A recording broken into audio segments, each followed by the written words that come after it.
But the best part, and this is the part I love about Coach, is that number one, he's a great guy and he's an honest guy, but he will never call you from the same number twice. and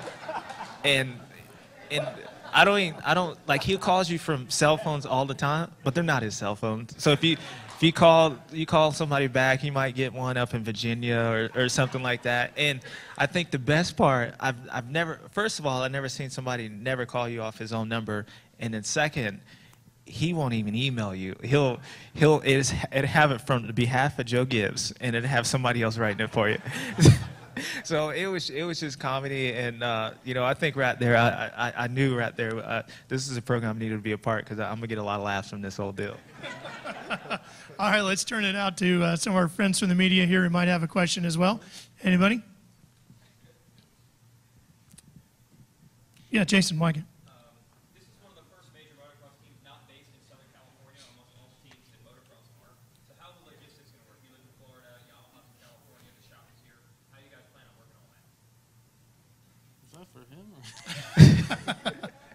I was going to let James handle that one, but I guess no. It's always been we've obviously had a relationship with Yamaha for a long time, and the good thing about a motorcycle, a lot of that can fly. So we ship stuff back and forth. For us, it's only a day drive when we're down here at James's house, or vice versa. He doesn't drive, obviously, but he flies up and visits us, or we go pick him up. So I think it'll be good. Both of us being on the East Coast, and then us kind of already having everything laid out with the way we operate with Yamaha and receive our parts. I think it'll move smoothly. Yeah, I think so. Also, I think for me, like you said, it's only a 9-hour drive or something like that, and hour and 10-minute flight. So it's actually pretty cool because you don't have to go out to California and be on the test tracks and stuff like that. And I love the East Coast, and obviously this facility is just. We do a lot of work here, and that's the cool part. We don't necessarily need to go out to California and do stuff. And with the help of Yamaha and things like that, I think it's going to be beneficial for everybody. But we're both East Coast. I thought the flight would be pretty easy. The only problem is that from, I would say probably Friday, I think it's supposed to get below 50s. I will not be up here until at least probably April. So it's not going to, I don't like cold weather. I don't like getting up early. So, we have to get used to it. Anybody else? Yes, Don Maida.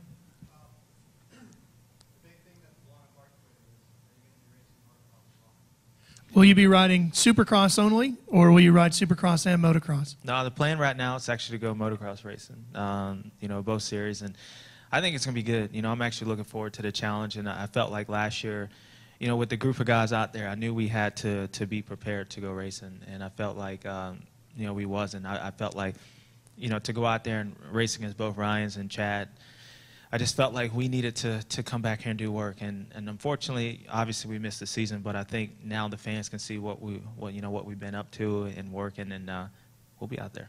So Monster Energy Supercross, Lucas Oil Motocross. I'm sure the question Denny Hartwig is wondering: does it include the Monster Energy Cup next year?